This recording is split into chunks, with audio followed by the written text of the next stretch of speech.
You are listening to Single Smart Female. This is Jen, explaining the possibilities in your love life and examining your mantourage dating experiences. I am here to help you do life and love on your terms by tipping the scales of love permanently in your favor. So don't forget to text this episode to all of your single smart girlfriends, and let's get started. Hello, lover girl. It's your romantic fairy godmama coming to you today with an outstanding romantic fairy godmama quickie, if I do say so myself. Now, today's topic is, does having dating and love standards help you find love? And the answer is, drum roll please. That's a really bad drum roll, but here, we'll go with it anyway. Yes and no.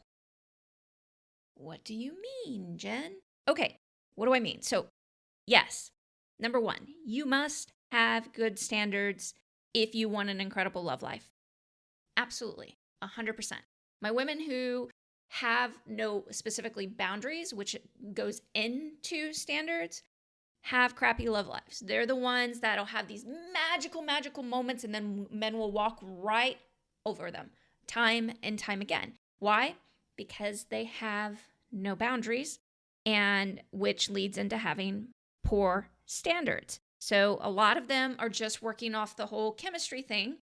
And if the chemistry is high enough, then all of a sudden, he is the love of their life. He is sweeping them away. And then next thing you know, within 2 weeks to 4 months, he is slamming her down on her face and taking off. And it is heartbreak all over again because they are in love with the rush of having no boundaries and hence standards. Okay?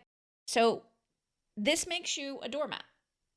And doormats can never be adored women. Why? Because men do not adore doormats long term.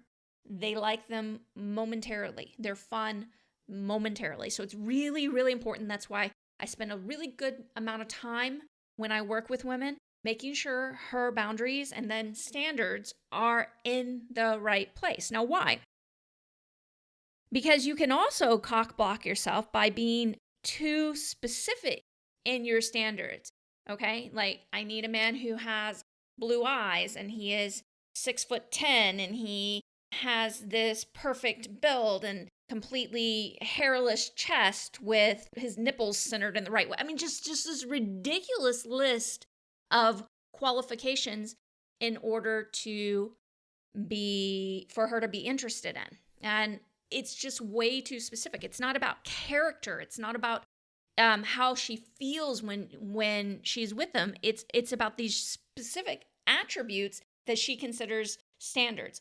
And she disqualifies a lot of people. Why? Because ultimately she's really scared of having an incredible love life and what that could look like, because it might not fit inside her defined box. Now, I remember the movie, and I love this movie, by the way, Practical Magic, with Nicole Kidman and Sandra Bullock. And Sandra Bullock in the movie writes this list of when she's a little girl about this man that she's basically writing the list to say, because that way I don't ever actually have to fall in love and don't have to ever get my heart broken, kind of thing. And then the man actually shows up in her life. And the truth is that yes, if you have these standards and really good standards, ones that are appropriate for you having an amazing love life, and take all the very physical or the very, very specific characteristics out of it, yeah, you 100% will have a magical love life if you have the good boundaries in place and you put all of this together. It's really important because reminder, ladies, doormats are not sexy long term, okay? Doormats are only sexy momentarily, okay? That's it. And then a woman who built up walls around her with these things, it's sexy for only it's a longer period of time, but it's only a period of time. Why? Because it's exhausting to try to keep chipping away at somebody's wall in order to bring that wall down. And again, standards can function as walls, as bricks in the wall, and you keep building it up too high. Now, I work with both types of women, and I love working with both types of women, but I am going to tell you it's actually significantly easier if your standards are too high to knock them down and put them in the right place so that you're really open to the love life that you deserve, than it is to build boundaries, okay? With men specifically. Why? It's like being flexible or being strong. Flexibility is fantastic, but it's a lot easier to take somebody who is strong and slowly make them flexible because they're willing to do the work consistently. You have to be willing to do the work in order to create the love life that you want. If you think it's just going to happen to you, and it hasn't up to this point, and you've had nothing but disappointment in your love life, it's because you're not putting in the work on your end and expecting it somehow to come from his end. And that's just not the way the world functions. That's not how the universe functions. And it's time for you to take an internal assessment of what's really going on with you that's preventing that love life that you really truly desire coming to you.